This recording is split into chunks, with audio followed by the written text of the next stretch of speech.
ನಮಸ್ಕಾರ ಸ್ನೇಹಿತರೆ. ಈ ದಿನದ ಪ್ರಯಾಣ ನಮ್ಮ ಕನಕಪುರ ಹತ್ತಿರ ಇರುವ ಕಲ್ಲಳ್ಳಿ ಕ್ಷೇತ್ರ.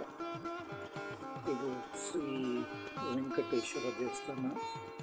ಇದನ್ನು ಚಿಕ್ಕ ತಿರುಪತಿ ಅಂತಲೇ ಕರೀತಾರೆ. ಇಲ್ಲಿ ಈ ಭಾಗದ ಜನರಿಗೆ ತುಂಬ ಪ್ರಖ್ಯಾತವಾದ ದೇವಸ್ಥಾನ. ಸೊ ಆ ದೇವಸ್ಥಾನಕ್ಕೆ ಈ ದಿನ ನಮ್ಮ ಪ್ರಯಾಣ ಹೋಗ್ತಾ ಇದ್ವಿ. ಭಾಳ ದಿನದಿಂದ ಅಂದ್ಕೊತಾ ಇದ್ವಿ, ಹೋಗಿರಲಿಲ್ಲ. ಇವತ್ತು ಅಲ್ಲಿ ಹೋಗಿ ಆ ಸ್ಥಳದ ಮಹಾತ್ಮೆಯನ್ನು ನಿಮ್ಮೆಲ್ಲರಿಗೂ ತಿಳಿಸುವ ಪ್ರಯತ್ನ. ಬನ್ನಿ ಹೋಗೋಣ. ಇದಕ್ಕೆ ಹೋಗುವಾಗ ನಾವು ಹಳ್ಳಿಗಳ ಮೇಲೆ ಹೋಗಬೇಕು. ಸುಂದರವಾದ ಹಳ್ಳಿಗಳನ್ನ ನೋಡ್ತಾ ಹೋಗ್ತಾ ಇದ್ದೀವಿ. ತುಂಬ ಚೆನ್ನಾಗಿದೆ. ನಮ್ಮ ಕನಕಪುರ, ನಮ್ಮ ತೋಟ ಇರುವ ಕನಕಪುರ ತೋಟದಿಂದ ಕನಕಪುರಕ್ಕೆ ಹೋಗಿ ಅಲ್ಲಿಂದ ಕಲ್ಲಳ್ಳಿ ಅನ್ನೋ ಕ್ಷೇತ್ರಕ್ಕೆ ಹೋಗ್ತಾ ಇದ್ದೀವಿ. ನೋಡಿ, ಇವೆಲ್ಲ ಸುಂದರವಾದ ಹಳ್ಳಿಗಳು, ಹಳೆಯ ಕಾಲದ ಮನೆಗಳು, ಹೆಂಚಿನ ಮನೆಗಳು ತುಂಬ ಚೆನ್ನಾಗಿದೆ. ನೋಡೋದಕ್ಕೆ ಎರಡು ಕಣ್ಣು ಸಾಲದು. ಈ ಬೆಂಗಳೂರು ಜೀವನದಲ್ಲಿ ಮಾಲ್ಗಳೆಲ್ಲ ನೋಡಿ ಇಲ್ಲಿ ಈ ಹಳ್ಳಿ ಮನೆಗಳನ್ನ ನೋಡೋದಕ್ಕೆ ತುಂಬ ಖುಷಿಯಾಗುತ್ತೆ. ನೋಡಿ, ಮನೆಗಳು ಮಾತ್ರ ಕೆಲವು ಮಾತ್ರ RCC ಮನೆಗಳು ಕಟ್ಟಿದ್ದಾರೆ, ಆದರೂ ಹಳ್ಳಿ ಸೊಗಡನ್ನು ಹಾಗೇ ಉಳಿಸ್ಕೊಂಡಿದೆ. ಎಷ್ಟು ಚೆಂದ ಇದೆ. ಇವನ್ನೆಲ್ಲ ನೋಡಿಕೊಂಡು ಹಳೆಯ ನೆನಪನ್ನು ಮಾಡಿಕೊಂಡು ಹೋಗ್ತಾ ಇದ್ದೀವಿ. ಈಗ ಕನಕಪುರ ಹತ್ತಿರ ಬಂದ್ವಿ. ಕನಕಪುರ ಹತ್ತಿರ ನಾವು ಹೇಳ್ತೀವಿ ಈ ಬ್ರಿಡ್ಜ್ ದಾಟಬೇಕು. ಈ ಬ್ರಿಡ್ಜು ತುಂಬ ಚಿಕ್ಕದಿರೋದ್ರಿಂದ ಒಂದು ಮಾರ್ಗವಾಗಿ ಹೋಗೋ ವೆಹಿಕಲ್ ಹೋದ್ಮೇಲೆ ಇನ್ನು ಆ ಕಡೆಯಿಂದ ಬರಬೇಕು. ಎರಡು ಪ್ಯಾರಲಲ್ ಆಗಿ ಹೋಗೋಕ್ಕಾಗಲ್ಲ.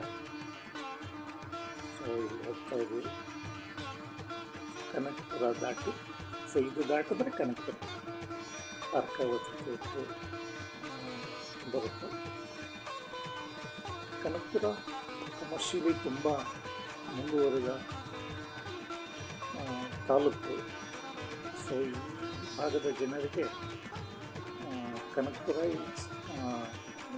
ವ್ಯವಹಾರದ ಕ್ಷೇತ್ರ. ನೋಡಿದೆ ಕನಕಪುರ. ಈಗ ತುಂಬ ಡೆವಲಪ್ಮೆಂಟ್ ಮಾಡ್ತಾ ಇದ್ದಾರೆ. ಬಟ್ ಆ ಡೆವಲಪ್ಮೆಂಟ್ ಮಾಡೋದಕ್ಕೆ ಆಗಿಯೇ ರೋಡ್ಗಳನ್ನೆಲ್ಲ ಅಗಲೀಕರಣ, ವೈಟ್ ಟಾಪಿಂಗ್, ಸಿಮೆಂಟ್ ರೋಡೆಲ್ಲ ಮಾಡೋದಕ್ಕೆ ತುಂಬ ಶ್ರಮ ಆಗ್ತಾಯಿದ್ದಾರೆ. ಬಟ್ ಆ ಕಾರಣಕ್ಕೆ ಒಂದೇ ಮಾರ್ಗವಾಗಿ ಬಿಡ್ತಾ ಇರೋದ್ರಿಂದ ಸ್ವಲ್ಪ ವಾಹನ ದಟ್ಟಣೆ ಉಂಟಾಗುತ್ತೆ. ನೋಡಿ, ಎಲ್ಲ ಮೊದಲು ಎರಡು ಮಾರ್ಗವಾಗಿ ಹೋಗೋದು ಬರೋದು ಇರುತ್ತೆ. ಈಗ ಒಂದು ಕಡೆ ಅದು ವೈಟ್ ಟಾಪಿಂಗ್ ಮಾಡೋದ್ರಿಂದ ಒಂದೇ ಮಾರ್ಗವಾಗಿ ಬಿಡ್ತಾ ಇದೆ, ಒಂದೇ ಮಾರ್ಗವಾಗಿ. ಸೊ ಹಂಗಾಗಿ ತುಂಬ ಕ್ರೌಡೆಡ್ ಅನಿಸುತ್ತೆ. ಬಟ್ ವ್ಯಾಪಾರ ಕ್ಷೇತ್ರದಲ್ಲಿ ತುಂಬ ಮುಂದುವರಿದೆ ತಾಲೂಕು. ಬೆಂಗಳೂರಿಗೆ ಎಷ್ಟು 48 ಕಿಲೋಮೀಟ್ರ್, 48 ಕಿಲೋಮೀಟ್ರಿಂದ ದೂರ ಇದೆ. ಸೊ ಹಂಗಾಗಿ ಬೆಂಗಳೂರು ಇನ್ಫ್ಲುಯೆನ್ಸ್ ತುಂಬ ಇದೆ. ಒಳ್ಳೊಳ್ಳೆ ಹೋಟೆಲ್ಸ್ ಇದೆ. ಸೊ ಆಮೇಲೆ ಇಲ್ಲಿಂದ ಹೋಗುವಂಥ ಕ್ಷೇತ್ರಗಳು ಸಂಗಮ, ಆಮೇಲೆ ಮೈಸೂರಿಗೆ ಹೋಗುವಂಥ ರೋಡ್ ಆಗಿರೋದ್ರಿಂದ ತುಂಬ ಮುಂದುವರಿದಿದೆ ಇದು. ಸೊ ಹೀಗಾಗಿ ಕನಕಪುರ ಈಸ್ ಬಿಜಿ ತಾಲೂಕು. ನಾವು ಈಗ ಬಂದ್ವಿ. ಸೊ ನಾವು ತಿಂದಿರಲಿಲ್ಲ. ಇಲ್ಲೇ ತಿಂಡಿ ತಿಂದು ಕಲ್ಲಳ್ಳಿ ಇಲ್ಲಿಂದ ಜಸ್ಟ್ 4 ಕಿಲೋಮೀಟರ್, ಕನಕಪುರದಿಂದ 5 ನಿಮಿಷ ಜರ್ನಿ. ಸೊ ಇಲ್ಲಿ ತಿಂಡಿ ತಿಂದು ಸೊ ಆಮೇಲೆ ಶ್ರೀ ಕ್ಷೇತ್ರ ಕಲ್ಲಳ್ಳಿಗೆ ಹೊರಡೋಣ ಅಂತ ನಮ್ಮ ಕಾರಣ ಈ ಹೋಟೆಲ್ ದೊಡ್ಡದಾದ ಹೋಟೆಲ್ಲೇ ಇದೆ. ಆ ಸಾಗರ್ ಈ ತಿಂಡಿ ತಿಂದು ಕಲ್ಲಳ್ಳಿಗೆ ಹೋಗೋಣ. ಅಲ್ಲಿ ಕಲ್ಲಳ್ಳಿ ಇತಿಹಾಸನ ಅವ್ರ ಬಾಯಲ್ಲೇ ನನ್ನ ಇವ್ರ ಬಾಯಲ್ಲೇ ಕೇಳೋಣ. ಸೊ ಏನೆಲ್ಲ ಕ್ಷೇತ್ರದ ಮಹಿಮೆ ಎಲ್ಲ ನಿಮಗೆ ತಿಳಿಸ್ತೀನಿ. ಬನ್ನಿ, ಇಲ್ಲಿಂದ ಮುಂದೆ ತಿಂಡಿ ತಿಂದ್ಕೊಂಡು ಸೊ ಕಲ್ಲಳ್ಳಿ ಕಡೆ ಪ್ರಯಾಣ.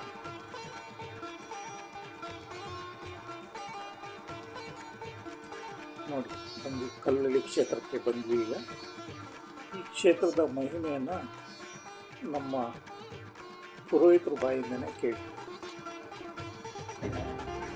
ವಸಿಷ್ಠ ಮಹರ್ಷಿಗಳು ಪೂಜೆ ಮಾಡ್ತಾ ಇದ್ದ ಶ್ರೀನಿವಾಸ ಇದು.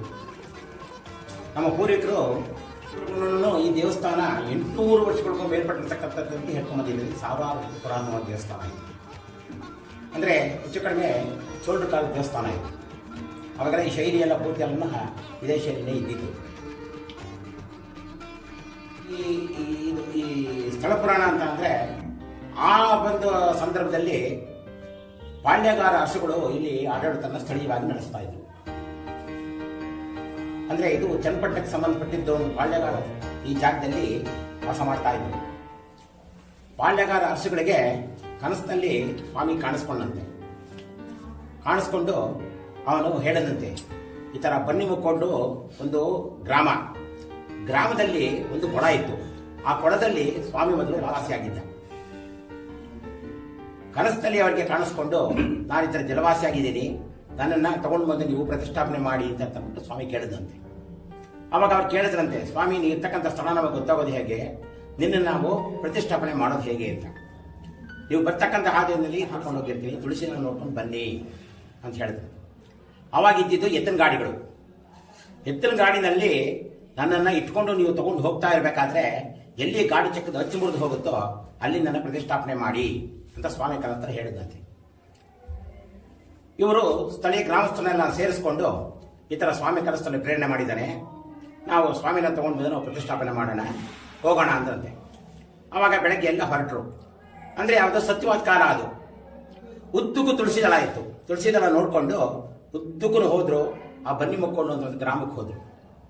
ಆ ಬನ್ನಿ ಮುಕ್ಕೊಂಡು ಗ್ರಾಮದಲ್ಲಿ ಒಂದು ಕೊಳ ಇತ್ತು. ಆ ಕೊಳದಲ್ಲಿ ಸ್ವಾಮಿ ಇದ್ದ.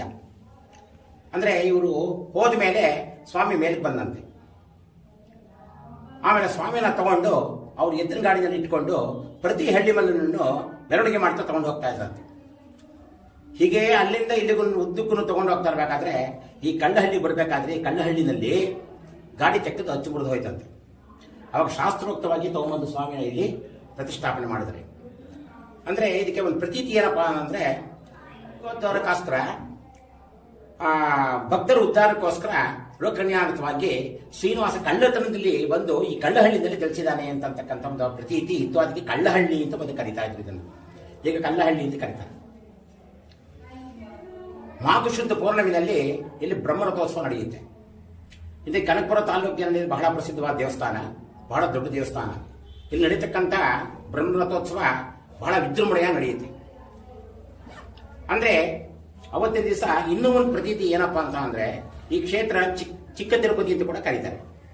ಚಿಕ್ಕ ತಿರುಪತಿ ಅಂತ ಅನ್ನೋದಕ್ಕೆ ಒಂದು ಕಾರಣ ಏನಪ್ಪಾ ಅಂತಂದ್ರೆ, ಮಾಘಶುದ್ಧ ಪೌರ್ಣಮಿನಲ್ಲಿ ರಥಾರೋಹಣದ ಸಮಯದಲ್ಲಿ ರಥವನ್ನು ಎಳೆಯುವಾಗ ಆ ತಿರುಪತಿಯಲ್ಲಿರ್ತಕ್ಕಂಥ ಶ್ರೀನಿವಾಸ ಇಲ್ಲಿ ಕೆಲವು ಕ್ಷಣಗಳು ಬಂದು ಇಲ್ಲಿ ದರ್ಶನ ಕೊಡ್ತಾನೆ ಅಂತಕ್ಕಂಥ ಪ್ರತೀತಿ ಇಲ್ಲಿದೆ.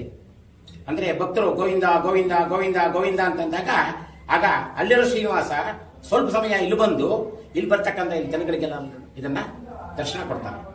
ಅದಕ್ಕೋಸ್ಕರ ಈ ಕ್ಷೇತ್ರನ ಚಿಕ್ಕ ತಿರುಪತಿ ಅಂತ ಕೂಡ ಕರೀತಾರೆ. ಇಲ್ಲಿ ಶ್ರಾವಣ ಶನಿವಾರಗಳು ಬಹಳ ವಿಶೇಷ, ವೈಕುಂಠ ಏಕಾದಶಿ ಬಹಳ ವಿಶೇಷ. ಜ್ಯೇಷ್ಠ ಬಹಳ ಸಪ್ತಮಿನಲ್ಲಿ ಇಲ್ಲಿ ಅಷ್ಟಾಕ್ಷರಿ ಮಹಾಯಾಗ ಅಂತ ನಡೆಯುತ್ತೆ. ಅಂದ್ರೆ ಮೊದಲು ಪ್ರಾರಂಭ ಮಾಡಿದ್ರು. ಅದರ ಸ್ಮರಣಾರ್ಥವಾಗಿ ಪ್ರತಿ ವರ್ಷ ಯಾಗ ಮಾಡ್ತಾರೆ. ಜ್ಯೇಷ್ಠ ಬಹಳ ಅಷ್ಟಮಿ ದಿವಸ ಶ್ರೀನಿವಾಸನಿಗೆ ವಿಶೇಷ ಏನಪ್ಪಾ ಅಂತಂದ್ರೆ ಮಹಾಲಕ್ಷ್ಮಿ ಅಲಂಕಾರ ಮಾಡ್ತಾರೆ. ಅದು ಈ ಕ್ಷೇತ್ರದಲ್ಲಿ ವಿಶೇಷ. ಒಂದು ಬಾರಿ ಇಲ್ಲಿ ಅಭಿಷೇಕ ಮಾಡ್ತಾ ಇರಬೇಕಾದ್ರೆ ಶ್ರೀನಿವಾಸನಲ್ಲಿ ಮಹಾಲಕ್ಷ್ಮಿ ಕಾಣಿಸ್ಕೊಂತಂತೆ. ಆ ಒಂದು ಇದನ್ನ ನೆನಪಿಗೋಸ್ಕರ ಪ್ರತಿ ವರ್ಷ ನಾನು ಶ್ರೀನಿವಾಸ ರೂಪದಲ್ಲಿ ಜನ ನೋಡ್ಲಿ ಅಂತ ಅಂದ್ಬಿಟ್ಟು ಮಹಾಲಕ್ಷ್ಮಿ ಅಲಂಕಾರ ಮಾಡ್ತಾರೆ. ಒಂದು ವಾರ ಪ್ರತಿ ಜ್ಯೇಷ್ಠ ಬಹಳ ಅಷ್ಟಮಿಯಿಂದ ಒಂದು ವಾರ ಮಹಾಲಕ್ಷ್ಮಿ ಅಲಂಕಾರ ಇರುತ್ತೆ. ಇದು ಈ ಕ್ಷೇತ್ರದ ವಿಶೇಷ. ಅಂದ್ರೆ ಈ ಕ್ಷೇತ್ರದ ಇನ್ನೊಂದು ವಿಶೇಷ ಏನಪ್ಪಾ ಅಂತ ಅಂದ್ರೆ, ಈ ಬಹಳ ಸತ್ಯವಾದ ಮೂರ್ತಿ.